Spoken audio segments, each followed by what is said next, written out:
वांछित कल्पतरु स्टेनो जनो दल को भजन लादे श्री और भर दे तड़धित विनंदित कंबलहारी भगवान बालकृष्ण लाल की वंदना प्रतिमूर्ति श्रीमद् भागवत महापुराण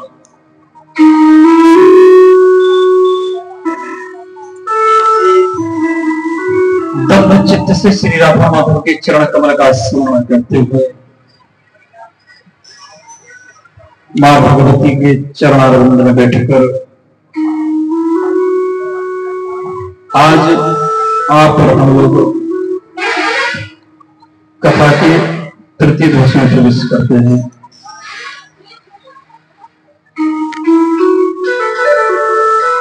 भागवत में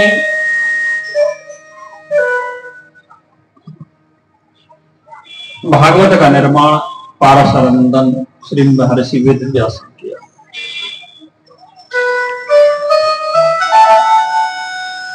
इसमें महर्षि वेद व्यास ने 12 स्कंद 384 अध्याय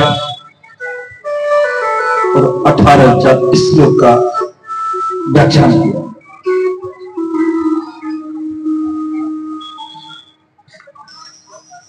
स्कंद पुराण सबसे बड़ा पुराण। वेद व्यास ने 18 पुराण, 6 शास्त्र और 4 वेद की रचना की।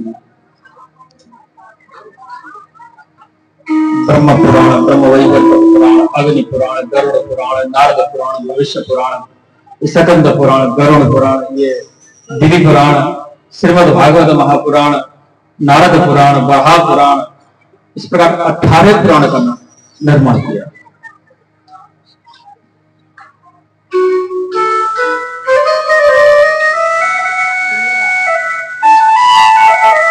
श्रीमद् भागवत महापुराण के प्रथम स्कंद की प्रथम अध्याय के प्रथम श्लोक में ध्यान देना। प्रथम स्कंद के प्रथम अध्याय के प्रथम श्लोक, इसी श्लोक में किसी राधा माधव, किसी सीताराम जी, किसी शिव पार्वती, किसी देवी मैया का व्यक्तिगत नाम लेकर के संबोधन नहीं किया। बजाबो वो क्यों कर रहा है?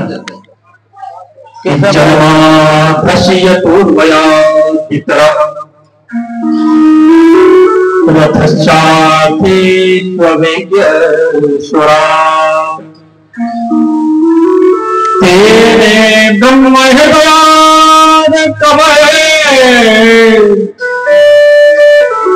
गुहांति यत्सूरया किते जवारिंदां तथा विनिमयो यत्र त्रिसारोमृतां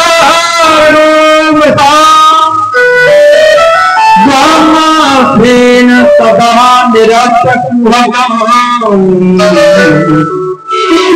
सत्यम परम धीमहि।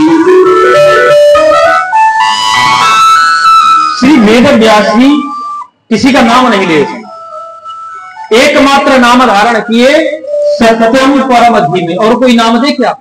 कोई नहीं मिला। सत्यम परम धीमे। आखिरकार महर्षि वेद व्यास क्या कहना चाहते हैं? सत्यम परम धीमहि का अर्थ क्या है? आज जो हम पिछले कई विगत वर्षों से भागवत महापुराण, देवी भागवत, गरुड़ पुराण इत्यादि, राम कथा इत्यादि, श्री शिव पुराण को इत्यादि को श्रवण कर रहे हैं, क्या इसका लाभ मिलेगा? शब्द में कड़वाहट है, शब्द में थोड़ी सी कड़वाहट है, बुरा नहीं मानिए। क्या हमको लाभ मिलेगा? कब मिलेगा हमको लाभ? जब हम सत्य के रास्ते पे चलने का संकल्प करेंगे। अगर सत्य के रास्ते पे चलने का अगर हम संकल्प कर लेंगे तो किसी पुराण श्रवण करने की आवश्यकता नहीं है, कोई भजन ध्यान कोई जप तप आदि करने की आवश्यकता नहीं है। एकमात्र लोटा जल लेकर के सूर्य नारायण को अर्पण कर देंगे, उसी से हमारा कल्याण हो जाएगा, उसी से हो जाएगा। पति पत्नी को धोखा दे रहा है, पत्नी पति को धोखा दे रही है, बेटा बेटो माँ बाप को धोखा दे रहे, माँ बेटा अपनी माता पिता अपनी बेटी संतान को धोखा, बेटा बेटी को धोखा दे रहे, असत्य का रास्ता।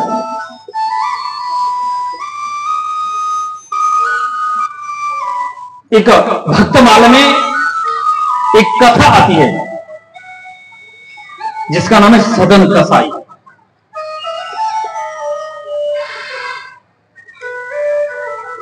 सदन कसाई की कथा, मुस्लिम था। तो उसने संकल्प कर लिया कि मैं आज के बाद कभी अपने हाथ से जीव हत्या नहीं करूंगा। शब्द को उसको सुनते रहना, ध्यान देकर, कि मैं अपने हाथ से जीव हत्या नहीं करूंगा। और कसाई का काम क्या है? नित्य प्रति खसी को काटना, उसका मांस निकालना, दुकान पे रखना और बिक्री करना। ये पंखा आगे लगाओ, पंखा को यहाँ लगाओ, ऐसा नहीं करके यहाँ पर लगा दीजिए पंखा आगे, पंखा यहाँ लगाओ। मांस विक्रय करना, स्टैंड गिर जाएगा। मांस विक्रय करना,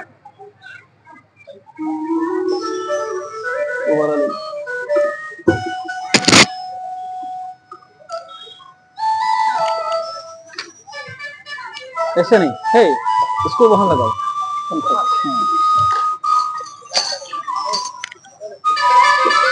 मांस विक्रय करना। और शास्त्र इस बात को भी कहता है कि जो व्यक्ति अपने परिवार यानी पत्नी, आप बिहार में परिवार किसको बोला जाता है? किसको बोलते हैं? पत्नी को। पत्नी सब कुछ हो गई। जो भैया ने जन्म दिया वो कुछ नहीं रही, जो बाप ने हमें पालन पोषण किया वो कुछ नहीं रहा। परिवार कहा जाता है दादा के परिवार को। दादा के जो बेटा, जितने भी बेटा है, हमारे जो चाचा ताऊ बुआ फूफा, ये सब हमारा एक परिवार। पत्नी को परिवार नहीं कहा जाता। हमारे दादी बाबा माता पिता चाची चाचा भतीजा भतीजी बेटी बेटा, ये परिवार होता है। परिवार उसको कहा जाता है। जो प्राणी परिवार का भरण पोषण करने में असमर्थ है, माता पिता भाई बंधु को परिवार का भरण पोषण नहीं कर पाया, पत्नी का पेट नहीं भर पाया, पत्नी का भरण पोषण नहीं कर पाया, तो नरक का गामी होता है। सदन कसाई ने प्रतिज्ञा कर ली कि मैं आज के बाद जीव हत्या नहीं करूंगा। जब वो जीव हत्या नहीं करेगा तो क्या काम करेगा? कोई और काम कर नहीं सकता। जीव हत्या करना उसका नित्य कर्म है। जीव हत्या से उसको मांस मिलता है, मांस से पैसा मिलता है। क्या करेगा वो क्या किया?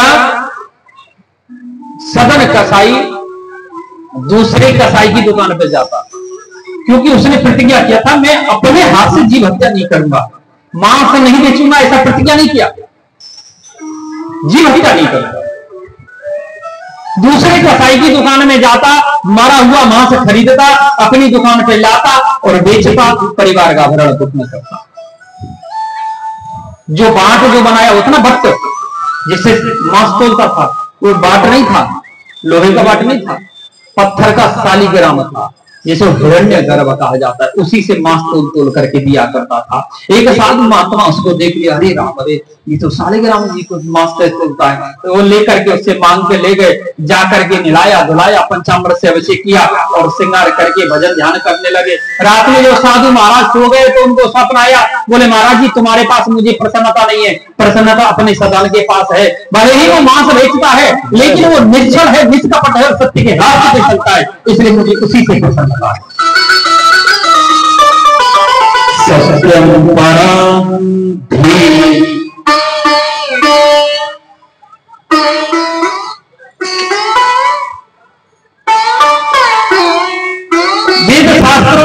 बात का प्रमाण है। रामचरित मानस में तुलसीदास बाबा लिखे थे इस बात कि धर्म दूसर सत्य समान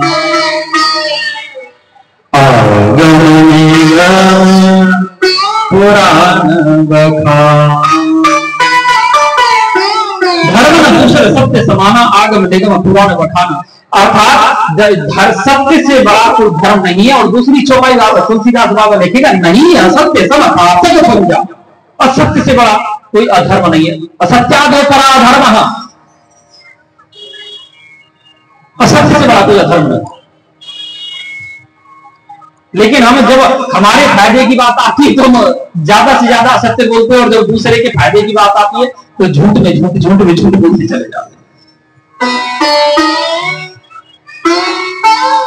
झूठ बोला जाता है, झूठ बोला जाता है, लेकिन जहां अपना निजी स्वार्थ ना हो, किसी का भला हो रहा हो, उस झूठ में कोई अपराध नहीं है, कोई अपराध नहीं। ये मैं नहीं कह रहा हूं, सुन द्वारिकाधीश, सुने द्वारिकाधीश भगवान कृष्ण और श्री सुदामा जी महाराज प्रमाणित किए इस बात को। मृत्यु कैसा होना चाहिए, कैसा होना चाहिए मित्र आज की दुनिया। आज की मित्रता वो मित्रता है, अगर आपके घर में सुंदर बेटी है, सुंदर बहन है या जवान पत्नी है, तो आपके घर में ज्यादा से ज्यादा लोग मित्रता करें। मित्र बहुत जरूरी है। मेरी भाषा को समझ रहे हो? स्वार्थ की मित्रता,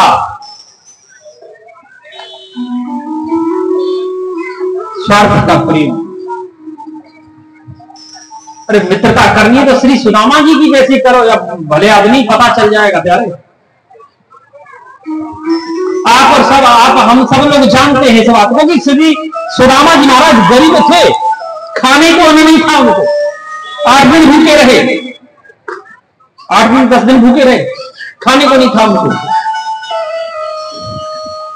किस कारण से श्री सुदामा जी महाराज गरीबी भोगे, क्या कारण था? मित्रता। गरीब क्यों हुए? जो आप लोगों ने पढ़ा है, सुना है कि बोले सुदामा जी चना खा गए और चना खाने पर श्री भगवान कृष्ण को क्रोध आ गया, कह दिए कि जा पेटू तू गरीब हो जाएगा, दरिद्र हो जाएगा। यही ना था? ये नहीं है, ये बात नहीं है। दूसरे राउंड में जब माता ने उनको लकड़ी लेने के लिए भेजा तो गुरु माता ने चना दे दिए थे बांध करके। वो चना थे कौन से? कि एक चोर एक साधु के यहां से चोरी करके लाया था और गलती से वो चोर के पीछे पड़ गई पब्लिक। वो चोर चना की बोरी डाल गया श्री सुदामा जी के ये अवंतिकापुरी में, ये इनके यहाँ अवंतिकापुरी में श्री भगवान कृष्ण वाले गुरु के शिष्य आश्रम, सांदीपनी आश्रम। वही चना गुरु माता ने गलती से दे दिए। वो श्रापित चना थे, जो वो चना खाएगा वो गरीब हो जाए। और ये सुदामा जी जानते थे कि मैं गरीब हो जाऊंगा। अर्थ निकालना इस प्रसंग का। बारिश हुई, सुदामा जी चना खा गए, भगवान कृष्ण को भूख लगी, बोले सुदामा चोरे तेरे पास चना होंगे, भले आदमी चना में खोल ले यार, खवाए हमें। अरे बोले भैया वो ज्यादा भूख लगी आई ना तो कोई खाए गए। अरे बोले सुदामा ये तो गलत करते ने, भले आदमी मैं भी तो भूखो, तो चलो कोई बात नहीं, कोई ना कोई फल देख ला। फल खोजने के लिए गए तो भगवान कृष्ण को एक बहुत बड़ा फल मिल गया, अमरूद इत्यादि कोई आम वगैरह कुछ मिला। फल के 4 भाग भगवान कृष्ण कर दिए कुल्हाड़ी से। 4 भाग में 2 भाग सुदामा को दे दिए, 2 भाग अपने पास रख लिए। सुदामा जी जैसे मुख में फल खाए तो उनको एक आभास होने लगा, सटासट बहुत शीघ्र अति शीघ्रता जल्दीबाजी में दोनों टुकड़ा खा करके हाथ फैला दिए भगवान कृष्ण के सामने। बोले कन्हैया वो भले आदमी देख, तू तो राजपूत है, तू तो क्षत्रिय है, देख तू तो भूख प्यास कष्ट सहन कर सके, हम तो ब्राह्मण है। ब्राह्मण बड़ा कोमल होता है शरीर से और पेट का कमजोर होता है। ब्राह्मण को जब तक स्नान नहीं कराओगे तब तक भोजन मत दो, और जैसे ही स्नान किया तो उसको आधा घंटे में भोजन चाहिए, नहीं अन्यथा मर जाएगा भूख से। अग्नि प्रज्वलित हो जाती है, उधर अग्नि प्रज्वलित हो जाती है। कारण यह है क्योंकि ब्राह्मण के अंदर उधर अग्नि बहुत तेज होती है, इसीलिए तो श्राद्ध का, द्वादशा का, सबका जो खाया सब भस्म, जो खाया सब भस्म। अगर तुम्हें ऐसे भले आदमी हो तो 16 दिन श्राद्ध गया ना, तो पितरपक्ष 16 दिन पूरी खा के दिखाई दो। अगर न बेटा दरभंगा हॉस्पिटल में एडमिट हो जाओ। एक ब्राह्मण ही ऐसा है जो 16 नहीं 1600 दिन पूरी खा सकता, तो उनकी मशीन पावरफुल है।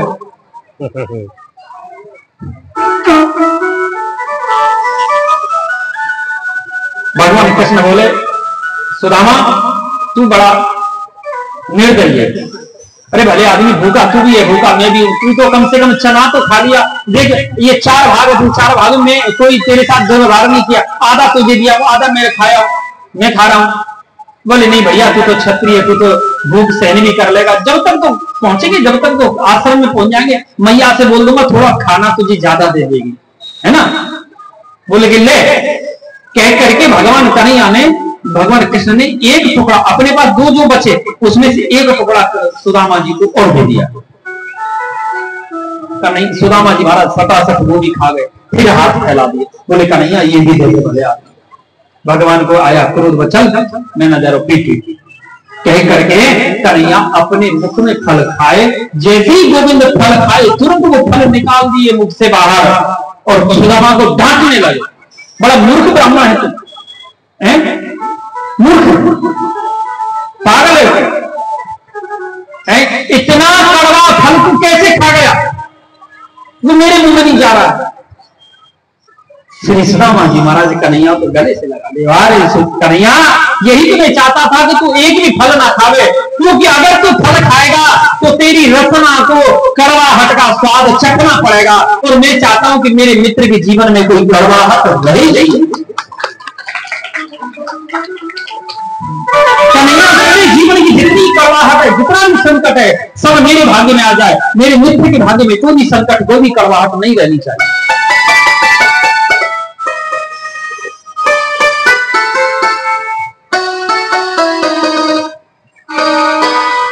जो चना श्रापित थे वही चना श्री सुदामा जी, मित्रता ऐसी हुई।